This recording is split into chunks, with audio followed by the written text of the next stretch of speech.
गेल्या काही दिवसांपासून सांगलीकरांना सुखद वाटणारा थंडीचा कडाका आता पूर्णपणे ओसरला आहे।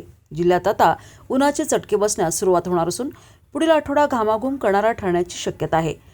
हवामान साक्षरता अभियानाचे मुख्य प्रबंधक राहुल रमेश पाटील अंकली यांनी दिलेल्या माहितीनुसार सांगलीत आता खऱ्या अर्थानं कडक उन्हाळ्याला सुरुवात होत आहे।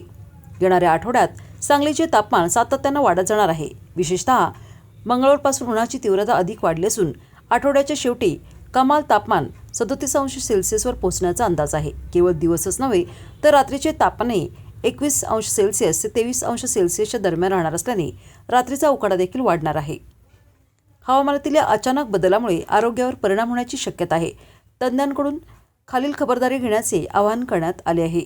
दुपारी 12 ते 4 या वेळेत अत्यंत गरज असल्यास बाहेर पडा। बाहेर जाताना डोक्याला रुमाल, टोपी किंवा छत्रीचा वापर करा। शरीरातील पाण्याचे प्रमाण टिकून ठेवण्यासाठी लिंबू सरबत, कोकम सरबत, ताक आणि शहाळ्याचे पाणी यासारख्या नैसर्गिक पेयांचा वापर वाढवावा। घरातील लहान मुले आणि वृद्धांना उन्हाचा त्रास लवकर होऊ शकतो, त्यामुळे त्यांच्या आहाराची आणि पाण्याची विशेष काळजी घ्या। सांगली परिसरात आता थंडी संपली असून तापमानात मोठी वाढ होत आहे।